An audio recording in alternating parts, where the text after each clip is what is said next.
Hello, everyone, and thank you for joining us today. My name is Michelle Graff, and I'm the editor-in-chief at National Jeweler. I'm pleased to welcome you to the latest episode of My Next Question, National Jeweler's webinar series. Today's session features Senior Editor of Gemstones, Brecken Branstrator, in conversation with three gemstone wholesalers and experts about the current state of the colored gemstone market and the upcoming shows in Tucson. Before I turn over the discussion to Brecken and her guests, I just want to let our attendees know that if they have a question, they can drop it into the Zoom Q&A box at the bottom of their screens. I'll be back on after the discussion to share any questions with our panelists. Also, today's session is being recorded and will be available on the National Jeweler website this coming Friday, January 21st. Now, I'll let Brecken get things started. Thank you. Thank you so much, Michelle, for that introduction, and thanks to my panelists for being here today. I really appreciate it. It's been a really interesting year for colored stones, I think, and for everybody. So I appreciate you guys being here to give me your insights. And I can't wait to talk about, dive into this conversation we're all excited to have again, which is, of course, the upcoming shows in Tucson. Before we do that, though, I wanted to make sure we had some time for you guys to introduce yourselves, to give us a little bit of a look into your background, how you got into gems, and sort of what you specialize in now, so that our audience knows you guys a little bit better as experts. So Raja, why don't I throw it to you first? Give us a little intro. Sure. My name is Raja Shah. I'm the owner at Color First here in sunny Tampa, Florida. And I've been in the wholesale gem business for over 27 years. Actually got into it, start by collecting fossils and minerals when I was about 7 years old, and slowly got into gems actually pretty soon after that, while growing up in Kenya. So it's been my lifelong passion, and ever since I graduated, I've been in the wholesale trade, working for myself. And we basically buy rough, grade it, and prepare it for faceting into finished stones, primarily from East Africa, but also work with Asian and South American stones, and also some American stones now. I still preform most of the larger stones myself before we have them cut. And Color First specializes in zircons, garnets, tourmalines, spinels, beryls, and sapphires, and all the colors of all those gem groups, single stones, match pairs, layouts, suites, whatever we can make nice from the rough. That's me. Great, thank you so much, Raja. And Noelle, I'll throw it to you now. Hi there, Noelle here in San Francisco.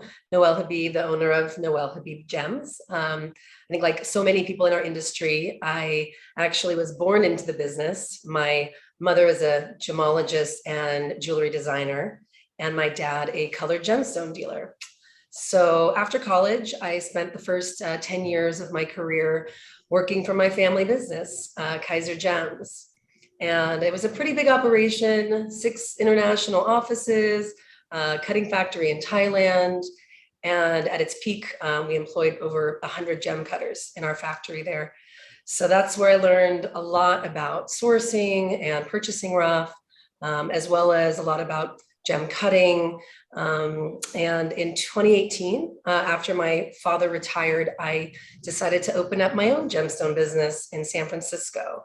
After working with such a large, sort of high volume environment, I decided that what I enjoyed most about the business was actually like the relationships, working with designers one-on-one.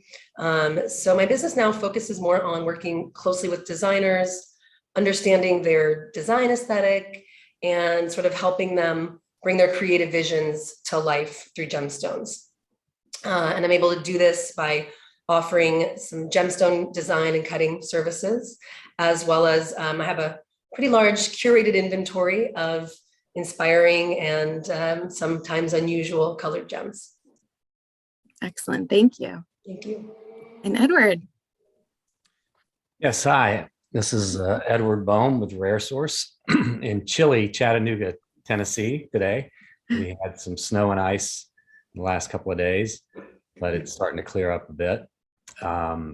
My background in the business started when I decided to study geology and major in that, and then moved on to gemology at GIA, graduated from there in California in 1988, and then worked for several prominent wholesale gem companies in California, including PAL International in San Diego, getting some experience with mining of gems, particularly tourmaline and kunzite.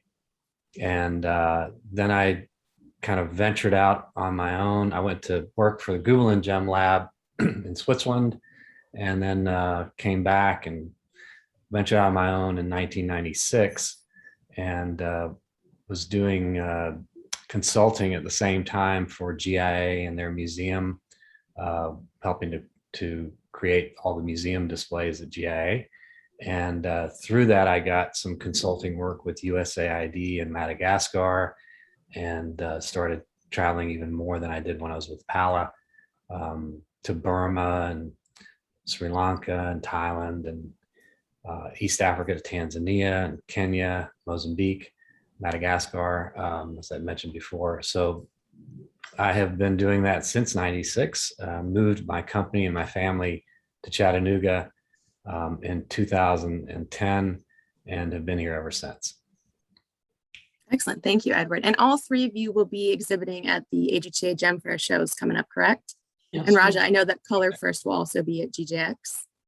We're going to be just at AGTA primarily. Just at JHC. Okay, Yeah. great. Well, I look forward to seeing you all there. So before we get into the upcoming shows and looking forward at them, I want to jump back a little bit and start by talking about Q4 and the holiday season. I'd just love to hear from you guys to get an idea of how you found the holidays and how things went for you, what people were buying. I'll throw it to Noelle first, if that's all right. Sure. Well, thankfully, it was a really strong holiday season. I had a lot of designer clients who were busy with trunk shows, selling a lot of large color. And then I also have a large client base that are primarily online. And I've noticed that the more online based businesses, it was a lot of 1 to 3 carat sapphires, spinels, different colored tourmalines, but good volume. I mean, I had a really good holiday, and it sounds, at least from the feedback I got from a lot of my clients, it was the same for them. That's great. That's excellent. Edward, how does that compare to what you saw? Yes, I would agree with Noelle. We specialize in larger, more unusual rare stones, which we had a lot of demand for. It was difficult to supply some of the requests. There were some very specific, very difficult to source high-end requests, but we did have some very good high-end sales. We had a few in what I would call the mid-range, and then we don't deal in more of the commercial sizes, but a lot of the, like Noelle mentioned, a lot of the designers were asking for material to stock up for the coming year after we're making sales at the end of the year. And they also had special requests from their clients for custom pieces that they were building for the holiday season. But the big names, the big brand names, were already purchasing back in October for this next year. So they already were looking towards 2022 production that would start for them in the spring. Right. So they're already buying in October. So that was a good boost as well. I think that we'll see that those big brands will continue to buy in Tucson. They were all present at Gem Genève, and they were strong there and looking for important pieces. And so I think that trend will continue into Tucson. Excellent. Thank you, Edward. And Raj, I'd love to get your thoughts too. I agree with both Noelle and Edward. We had a strong holiday season too. And I think mentioned briefly before the presentation started, there was a lot of energy coming in from the late Vegas show and the new Denver show, and that carried on through into October, November. We had so much, follow through, and also just a higher level in general than we've seen in previous years with demand for color, and that's been very nice and very positive for us. As far as what we were selling, we're strong in zircon, so we did sell a lot of blue zircon, a lot of rose zircons and whites. We sold a lot of garnets, feels like it's getting more and more popular. We're selling more garnets than we ever have, and we've always sold garnets. A lot of the pinkish purple colors, the peaches, the greens, even some color change. Spinels have done very well, except just like Edward said, it's hard to source some of this material now. Just very, very challenging, especially with spinel. And also sold some sapphires and blues and teals. So that's been our experience. Okay, great. Well, rolling off of that, because you guys all touched on, the challenges in sourcing right now.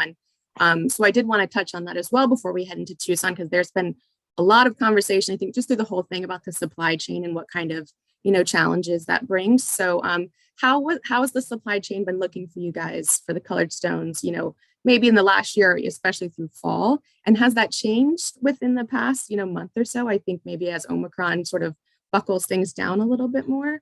Or what do you think that means for Tucson? But Raja, do you want to go ahead and jump in? Absolutely. I mean, for me, as far as working with Rough, the supply was tight even before the pandemic. Just the work and travel restrictions made it worse for us, because some things, you really want to see before you buy, especially Rough. You have to visually grade it. And it's hard getting material in from overseas, and if you don't like it, I mean, we have trusted vendors, but if you don't like it, it's not practical to ship it back. So that's very difficult, especially for higher value stones that we really want to see in person before we make buying decisions. So that made it very hard. And things were improving for us on the cutting side.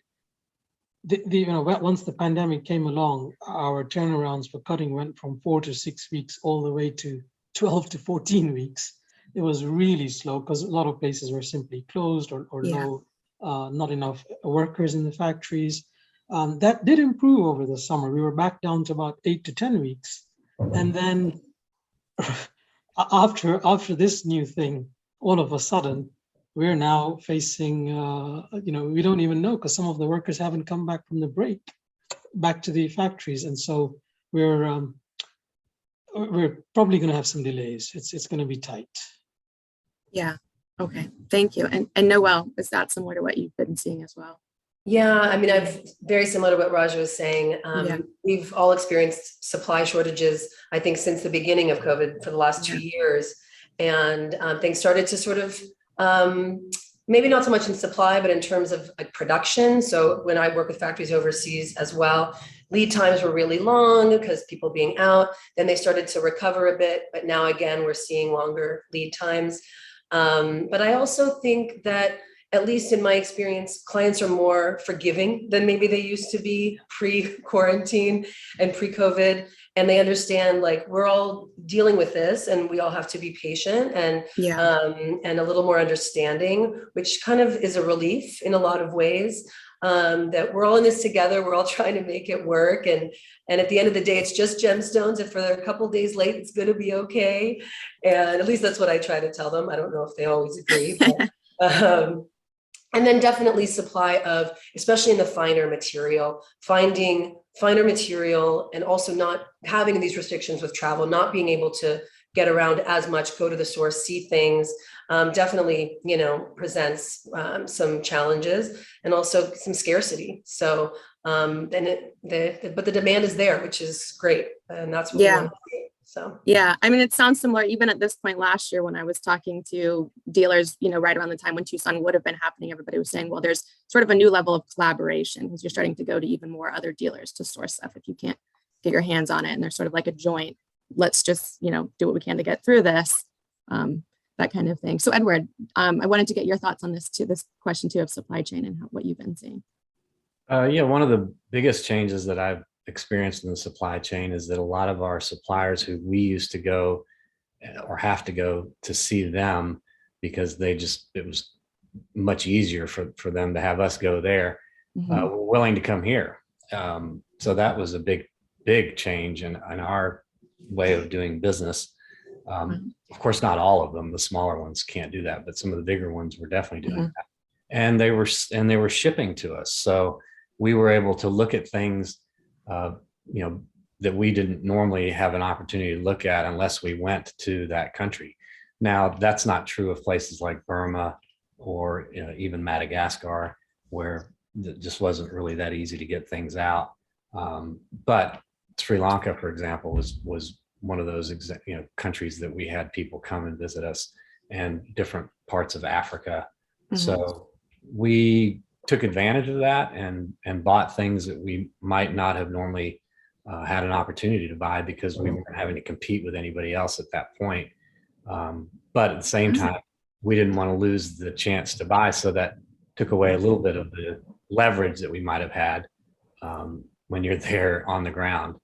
But that was, I think, one of the biggest changes in the supply chain situation for us. Yeah. I feel like one thing I keep hearing too in conversations, in some of the forums on Facebook and when I'm talking to dealers is like, when you see stuff, buy it. Like, you can't really be picky right now. So, if something is there and you want it, you should get it because of the way things are sort of working out right now. So, if you guys think that that's probably true, you're all shaking your head. So I assume yes, but I think well, mining is way down in almost every source country at the moment, and it was already starting to decline in certain areas. Burma, the mining area in Mogok, has been closed for years now. And then, Sri Lanka production is down. Certainly in sapphire, demand was way up and production's down. So, and spinel is the same across the board. It's high quality spinel from Tanzania. Mahenge is way down. Vietnam, way down. It's difficult to find material anywhere. Yeah, definitely. And I wanted to also look ahead and talk a little bit about, sort of attendance. And we were all chatting beforehand about, who was coming and who might not be, and how the situation is obviously just constantly changing. But, we were also talking about the health and safety concerns that all the shows have put into place. Pima County right now, of course, has passed a resolution in late December, I believe it was, requiring everyone to wear face coverings when they're indoors, when you can't social distance. So that will obviously be, AGTA will have a requirement for face masks, and they'll also have free daily rapid testing on site, which is great. Vaccines and boosters on site. So there's definitely all of these plenty of safety things in place to make everyone feel safer, which is fantastic. And there are also still a lot of rules from various countries about quarantining and testing that we were talking about, as well as what US's requirements are. So lots of moving pieces. But I wanted to get you guys' opinions on, what you were hearing out there in terms of internationally, whether or not people think they might come, and, if attendance, of international people is lower, what that might mean for Tucson in the domestic trade. So does anybody in particular want to start with that one? I can. Okay. I've spent the last few weeks, constantly communicating with our friends and dealers, internationally, and everyone was anticipating this huge trade show coming back after such a long break, and it was, there was so much positive expectations for it, and then of course at the end of November things changed. And all these new travel restrictions have come into place, and even some things are more difficult than they used to be. So a lot of people decided from international places not to come. But that's changed again. Like in the last few days, I've spoken with people and they are now deciding to come. So I think I'm just going to wait and see who actually shows up, and then we'll hopefully get to connect again and do what we always do in Tucson. But it is a lot of moving parts, and I think that's going to make it challenging. Now, you're right. I think the U.S. trade, the domestic trade may benefit somewhat from it, but I don't think that's necessarily healthy long term. And I like competition. I think the more people that are here, it actually attracts more buyers to come to Tucson, because there are international vendors there. There are some things you only see in Tucson because it's brought in from all over the world, and I think that attracts people. And I like having everyone in one place that we can see. So it'll be not great not having that many overseas people, but that's what it is. If we do well there, we're going to have to source right after the show again anyway. So I think the Yeah, business, true. we'll all be in the same situation. So I think if you have a good show, it ends up being good for everyone anyway. Those are my thoughts. Yeah, absolutely. Edward, I'd love to get your thoughts on this point too. Well, we have people that have said that they are coming that I never expected to say that they were going to come because of their age or their health condition, whatever. And they have just decided that they want to get out. They want to come to the show. They need to resupply. They want to see their friends. So that's been refreshing. Of course, there are people that have said they're not coming that I'm equally surprised that are not coming. Yeah. But I think there's a trickle down effect that's going to impact a lot of retailers. If they don't come to Tucson, they're going to have more demand and less of ability to supply that demand in the spring, and they need to really consider coming even just to see where things are, who has what. So a lot of, I think, retailers may reconsider in the next week. I know a lot of people are just waiting to see what happens. As things have plateaued out in almost all areas, I think. Yeah. So, and we all have come to understand that this new variant is not nearly as dangerous as some of the previous variants. So hopefully people will come out and visit Tucson and enjoy the good weather out there and engage with us. So, yeah. Yeah, definitely. I mean, we were saying before this too, right, that we've all sort of realized that doing shows this way, masking and social distancing and the plastic in between is sort of the new normal for a while, we think. So at some point, you reach this thing of like, well, we all need to get back into business, and you sort of weigh needing to do this with, how you feel. And to your point, Edward, now that people are realizing it's sort of plateauing, we understand it a little bit better. They're starting to make their decisions. So be interesting to see. Noelle, did you have anything to add to that? I agree with both Edward and Raja's points, that thankfully some international, dealers and friends of mine that weren't able to make it prior will be coming. I think having a strong international presence definitely attracts domestic buyers as well, and it keeps for a healthy show. And also I noticed that a few clients of mine who maybe their businesses grew over the last 2 years because they were primarily online businesses who had never previously been to Tucson are going to be going to Tucson this year. So I feel like there might be a new wave of domestic buyers that will be checking out Tucson for the first time. So I think this will be an interesting show, but yeah, it's sort of wait and see is where we're at right now. Yeah, definitely. Well, that's good news. Thank you for that, Noelle. Yeah.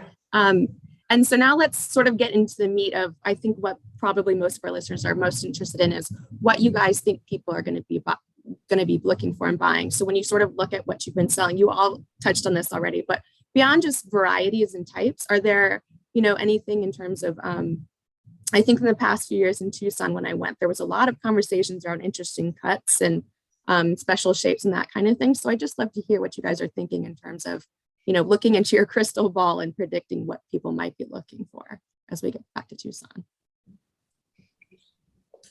I'll kick it off. I think we all have very different businesses, between Edward, Raja, and myself. But at least in my experience, also having come from like a lapidary background of coming from a gem cutting house, interesting cuts have always kind of been something that interested me and something that I always tried to offer my clients. And it seems there's definitely been a bigger interest in shapes of cuts, unusual cuts, any way that a client can sort of differentiate themselves from someone else, whether it be a super rare color or a very unusual cut. Anything that's a little bit unusual, I think, is people are looking for. Yeah. Awesome. Thanks. Yeah, I have to agree with Noelle on that because we noticed this for the last few years where people were looking for unusual cuts, something to differentiate, like Noelle said. We're still selling the classic shapes, of course, because that's bread and butter. People want that. But there are so many more customers that we have that are, again, online only, that are focused even on the bridal market. And consumers have had the time to be educated and learn more about gems in general and cuts and qualities, and they're asking for whatever, fits their passion. They're not afraid to step out of the traditional big three or whatever was considered traditional in bridal.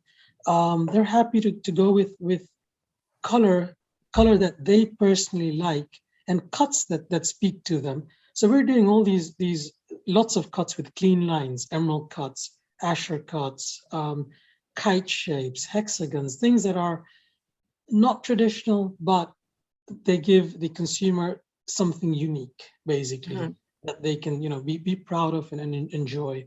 So I feel like that's definitely been strong. And I was looking back just in preparing for this, I was looking back at our sales and what we've been selling, at least in the last 3 or 4 months.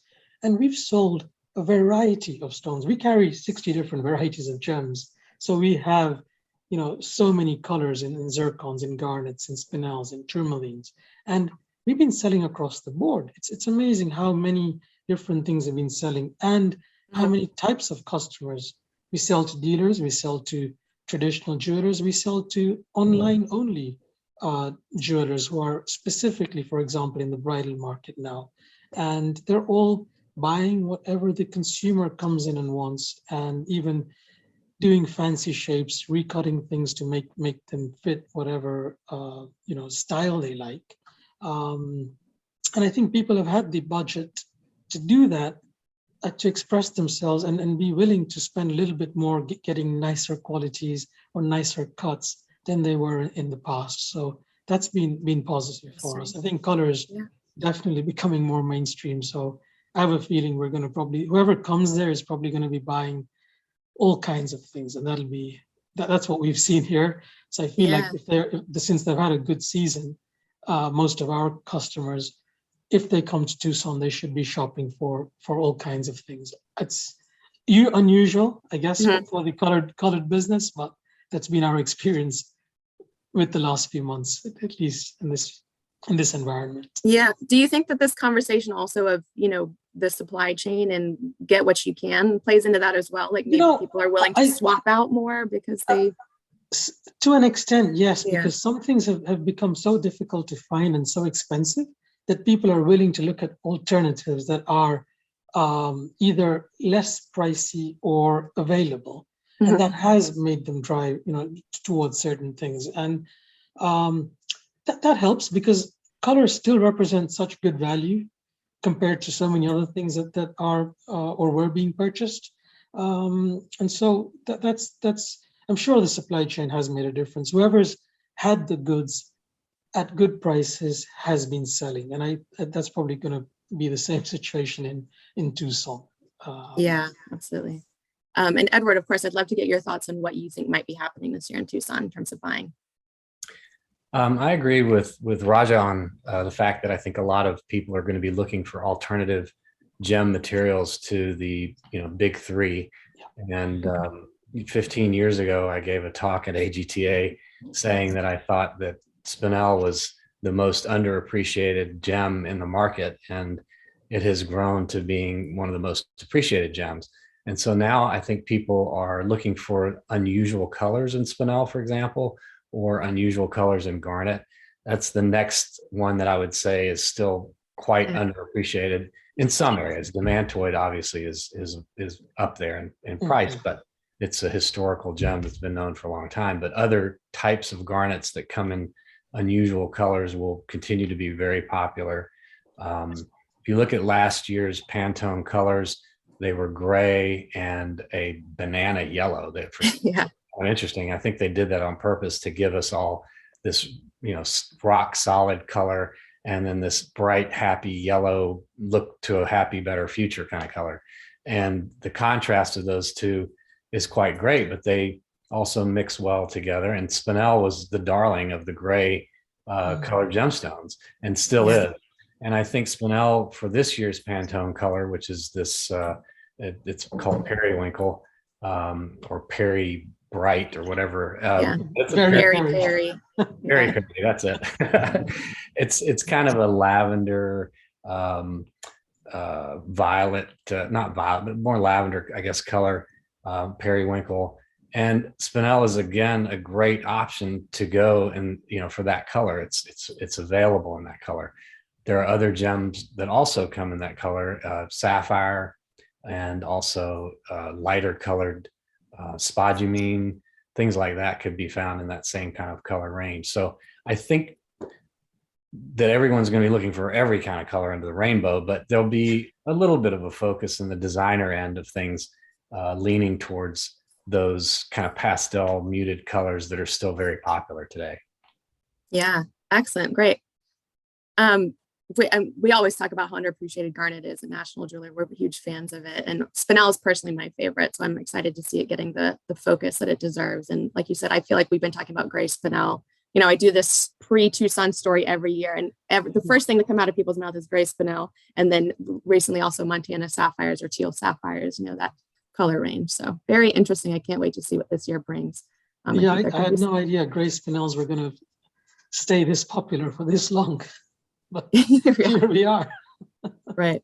All color of tourmaline in any version of blue, whether it's indicolite or what they call lagoon or mint color towards the green, those are also extremely popular right now. So I think those will also be, so we don't want to let tourmaline go, not be recognized in that whole area, because I think tourmaline might be the #1 seller in Tucson of any gemstone.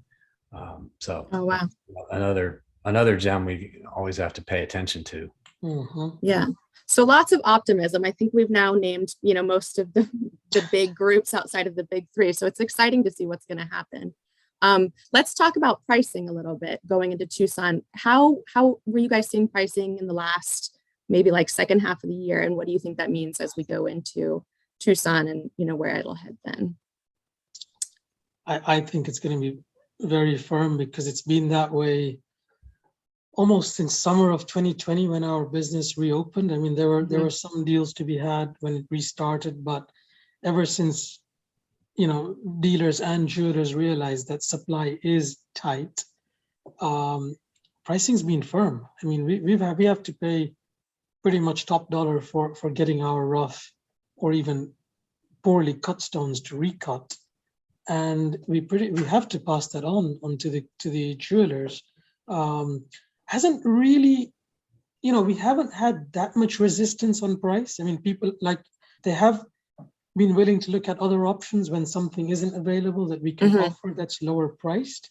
But if a consumer comes in and wants a specific stone, a pink spinel in a certain size, and they're going to have to find it and pretty much pony up the price. It's been that way. The other thing we've seen, and considering we do sell small calibrated goods, the cost of cutting on those has really dramatically increased. So we've found that we have to raise the price of smaller stones just because it's so labor intensive and there is a labor shortage. So that is something that probably is going to increase more percentage wise than other things as the smaller stones. But I don't see, I think dealers or consumers or jewelers are going to have to look at alternatives or maybe even organic cuts that can use the rough better and get better price points if they're looking for something, from a price factor. Right. Okay. And Edward, what have you been seeing lately and what do you expect for Tucson? Pricing is way up in corundum. I mean, dramatically. So not just firm, but dramatically more expensive. That started actually just in the last couple of years. You saw record prices for Burmese sapphire and Sri Lankan sapphires, unheated mostly, but even the heated goods because of that have gone up as well, as they kind of follow the trend of unheated goods. Same with ruby. I think you're going to see increased prices of Burmese goods, which means that Mozambique material also will continue to increase because it follows that same trend, which is why red spinel is so expensive right now, because red spinel also follows the same trend as ruby because it's the perfect alternate gem. So anything like that, I've noticed that, for example, cobalt spinel, it's also way up. I mean, I think it probably doubled in the last 6 months as sapphire prices have gone up and people have, turned towards blue spinel. Indicolite prices have gone up. Lagoon tourmaline prices have gone up. Everything is up because of lack of supply and then demand that's there. And you have online platforms that are promoting different gem materials, like GemBridge is promoting all sorts of different colored gem materials. And I think that those platforms are driving more demand in areas that maybe didn't exist before. China's certainly also opened up to many more different types of gem materials than they had in the past. They started out with basically buying jade and diamond and then moving into sapphire and emerald. And now spinel is a big popular gemstone there. So yeah, globally, I think we're seeing a lot more knowledge of different colored gemstones and free advertising for us dealers through various trading platforms. Yeah. Okay. Wow. Very interesting. Thank you. Noelle, what have you, a similar story?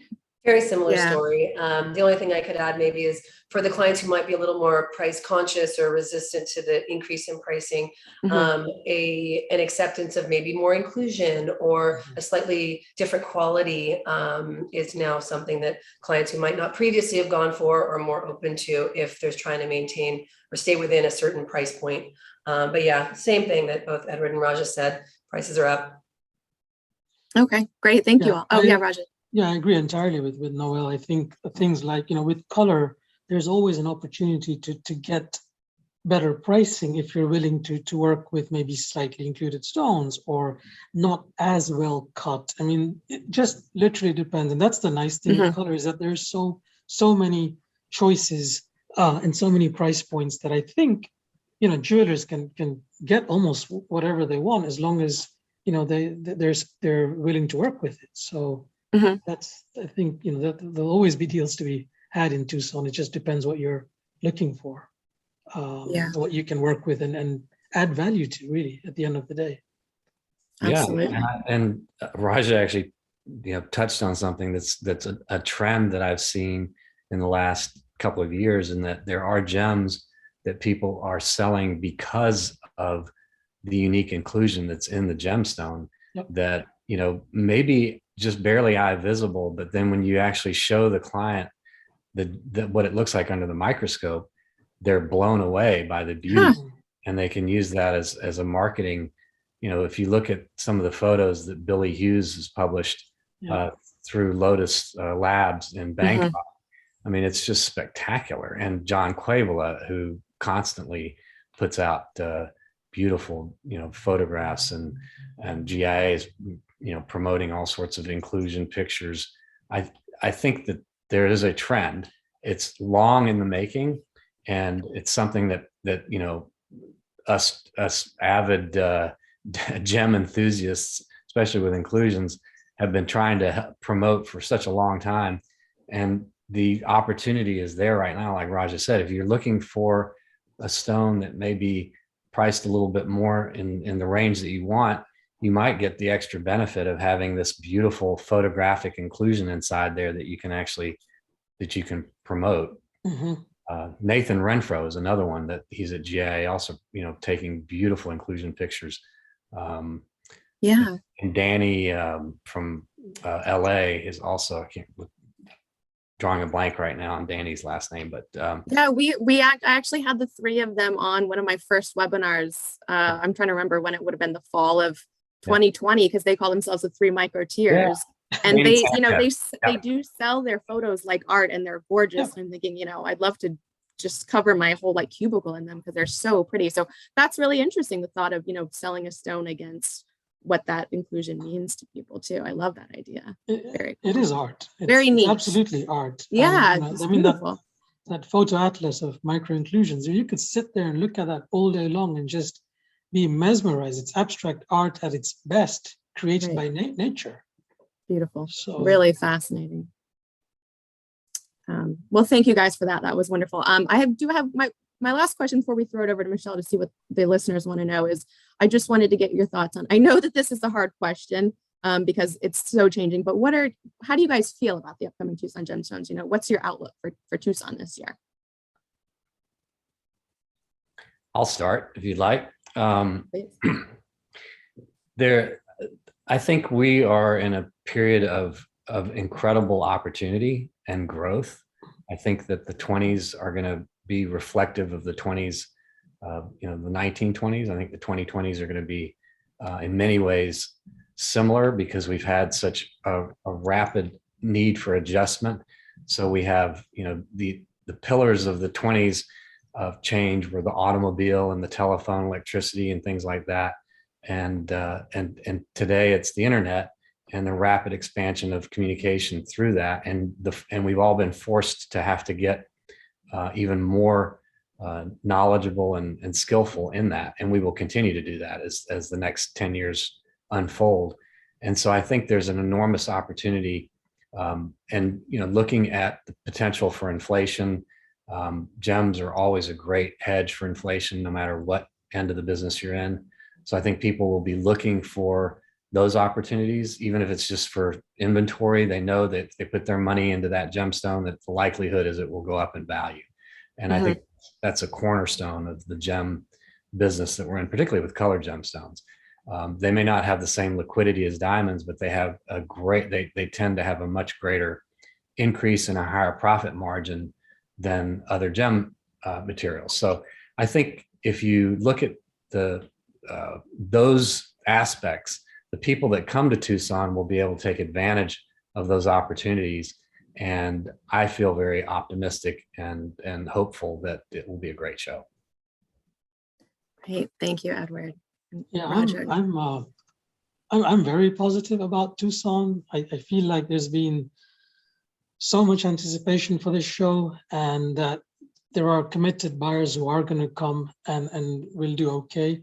Of course, we're all a little anxious. We have to be in this environment and be concerned about, how practical and safe it's going to be. But I know between Pima County and the city of Tucson and AGTA, I think the AGTA show is probably going to have the best protocols for safety out of all the shows in Tucson, and that's good. I think that's the right way to do things, and so I think that's definitely the only practical way to do things in this environment. So I'm positive about it, and I'm just happy that we're able to be back in Tucson and exhibit again. So that nothing beats that for me. So Yes, absolutely. Noelle, how about you?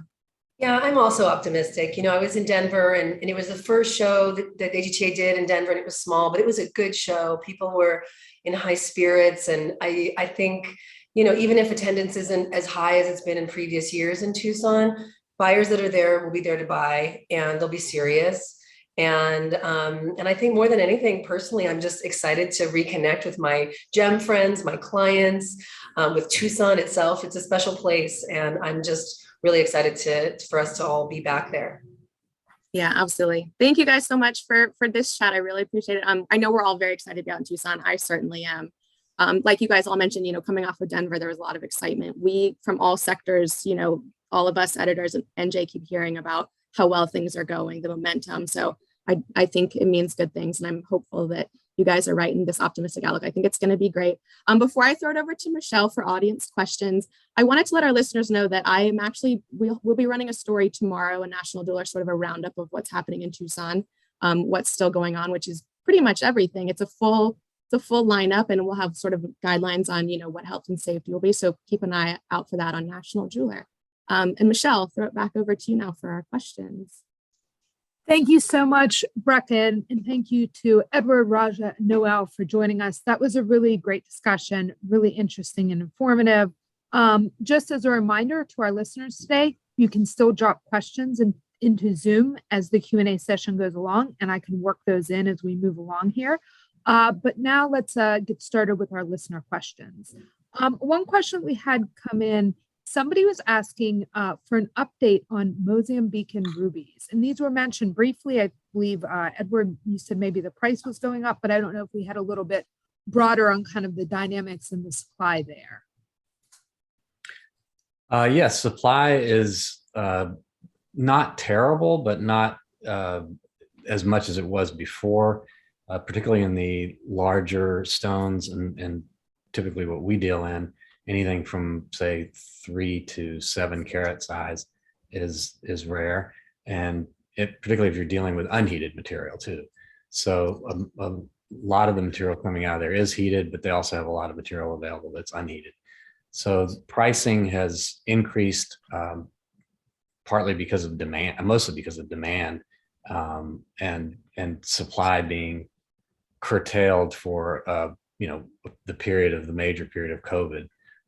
But since then, mining has ramped back up again, and I would say that they're probably going to try and catch up with demand at some point, but right now that has not happened. Okay. All right. Thank you. And someone else wanted to know, we have a couple kind of geography specific questions to get to. I believe the answer to this question is yes, but I'm going to ask it anyway. Are any Colombian mines up and operating? Yes, that is definitely happening. Production is down. A lot of the mines did shut down, so production isn't as high as it was before. But Muzo and Fura and some of the big players are actively mining, just not nearly as much as they were before. But they have also inventories that they are sitting on that they are now promoting, and Muzo was building their inventory over the last 5 years to getting to a point where they could give a more consistent supply. So they do have inventory. Emerald prices are like with corundum, they're much higher. So an unoiled emerald that was 25,000 a carat 2 years ago is now 50,000 a carat, or 60 or 70,000 a carat. Oh, So wow. prices have gone way up on the rare material. Anything that's no oil and has an origin like Colombia or Zambia, that's more of a high demand origin, then you're going to have big increases in prices in that kind of rarity. And the material that's let's say moderate enhancement, there's not been that much of a jump. It's been a jump, but not nearly that much of a jump in price. Okay. All right. Well, thank you for that update, Edward. Somebody else wants to know, what is the situation like at mining sites in Africa? And then they specifically also want to know, how is the rough market in Tanzania doing? Does anyone have any insight on that? A little bit. It's hard with Tanzania. It's always hard to say because the rules have been very fluid. The government is trying to get a grip on the mining industry, but not necessarily in an effective or practical way. And so that's impacted not just production, but also the ability of buyers to operate and work in that market. So there is activity. There are certain things that are being mined, not nearly, not even close to what it was prior to March 2020, but there is some production across the board, just a lot less than before. Okay. Anyone else want to jump in there? Well, Africa in general has some areas that are having robust production and that they never had before. For example, in Zimbabwe, you have all sorts of gem materials that are now suddenly being discovered and coming out. They're not in large quantities, but definitely interesting materials in garnet and alexandrite, emerald. So you have that. You have production in Madagascar of demantoid that Prosperity will have there in Tucson. I think you'll see some production of tourmaline coming from Madagascar, certainly spinel and sapphire from Ilakaka, but all very small quantities. There's also magmatic sapphires coming from Nigeria. You've got the orange Fanta colored spessartites coming from Nigeria. Tanzania and Zambia also produce some of that material. And then in Namibia, you have demantoid. There's some production coming from there. Tourmaline production from Namibia is way down. So that's where a lot of the original lagoon tourmalines came from, but that's been way down. Difficult to mine there because you don't have a lot of access to water. And then, yeah, I think that kind of summarizes my take on, I think there's also been some more production in Kenya as Kenya has become more dealer friendly, miner friendly. You've got Savarite production coming out of there again, and from numerous different mine localities. And then you have spinel that's also coming from there, some sapphires. It's interesting how Tanzania has, in the 80s, Tanzania was the difficult one to go into, and you had to do all your buying through Nairobi, and then it switched where in the early 2000s, late 1990s, early 2000s, it was Tanzania that was easy to get into and do business in, and Kenya that was difficult. And now it's switched back again. So it's like Raja was saying, it's politically motivated. It's there's genuine desire to affect positive change in countries like Tanzania, where they want to make sure that the rough gem material stays in country and they can add value to it. But if you don't have the cutting facilities to add the value, then you don't have a way to actually realistically make that happen. There are great cutters there in Arusha, but there probably aren't enough. And so I think there has to be some kind of increased education, more infrastructure for them to realize some of these goals that they have. And those have been goals for decades, and they just there has to be investment in the infrastructure for those goals to reach, any kind of achievement. Yeah, no. Agreed. Yeah, sorry. Oh, no, please go ahead. Yeah. No, I agree completely. I think that's been the goal of so many African countries. If you look at, there are studies done by international organizations just dealing specifically with how countries can add value to their mining outputs and how they can effectively gather some revenue. It's just unfortunately badly managed for the most part by the governments. Kenya is the same thing. They want to add value to their rough before they export it. And it does take investment. It does take time to build up a local cutting industry, which it's going to happen. It's just a question of time. But in the meantime, the miners who are producing need the money. They have to sell it and do something. So if the goods are stuck because the government won't let trade take place, it hurts. And ultimately just hurts the local people. So they have to get more realistic about what needs to happen. And on the production side, I think Ed covered almost all those sources and the specific things being produced.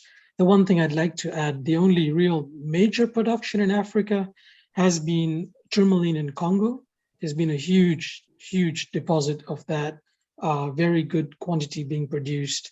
It has slowed down significantly recently, but there were a range of colors and bicolors available from that. One other one that I forgot to mention is there's quite a bit of production of garnet from Malawi. Malawi, yes. Also kind of interesting coming out. Yep. Okay, well, thank you so much. That was an excellent overview. Thank you so much. Someone else wants to know, what about customers buying, quote, sight unseen, solely based on trust and in the existing relationship with the supplier, just kind of saying, yeah, that's great, ship it to me. Is this something you're seeing a lot of? Well, we've seen, I wouldn't say quite that easy, but the way we stayed in business once travel and trade shows stopped, we were only doing business by shipping. And it was our existing customers who knew us, who knew our quality, who knew we were reliable, that placed the orders. and got the goods. Of course, most of it was on memo, but the sales were great from that because they would see the goods, they matched what they wanted, and they purchased it. I'm finding some of that sight unseen happening on my e-commerce, my wholesale end of the website, which has been a really great resource for us. I'm finding that where people are very comfortable with our photos and descriptions, and they're seeing it, and they're placing an order right there, paying for it, and having the goods shipped to their jewelry stores. So that does happen once you build up a reputation and people know what you have. It does happen, more so than before, I have to say. Noelle, you look like you wanted to jump in there. Yeah, no, I would agree with Raja, and just that the way in which we've all had to kind of pivot and do business virtually for the last 2 years really created some opportunities to, first of all, understand your product better and know how to market it, virtually, as well as the trust and relationships with other, with your clients. And if they trust you and you get to know what their aesthetic is and what they expect from you, then sending things on memo, sending a pick box for your clients to choose from usually can be a very effective way of doing business, because there's an understanding there and a pre-existing relationship that helps, sort of facilitate that. Well, thanks again. Thanks again to our guests. We're out of time today and we're out of questions. So I want to say thanks again to our guests and to our editor, Brecken, for hosting today. And thanks to everybody who tuned in. My next question will return with 2 episodes in February, one on engagement ring trends in 2022, hosted by Senior Editor Fashion Ashley Davis, and another with Associate Editor News Lenore Fido, in which she'll interview retail expert Deanna McIntosh. Details on those sessions are forthcoming. In the meantime, you can watch all of our past episodes on the National Jeweler website. I just dropped the link to that part of our website into the chat. Thanks again for joining us today, and please take care. And everybody have a great time in Tucson.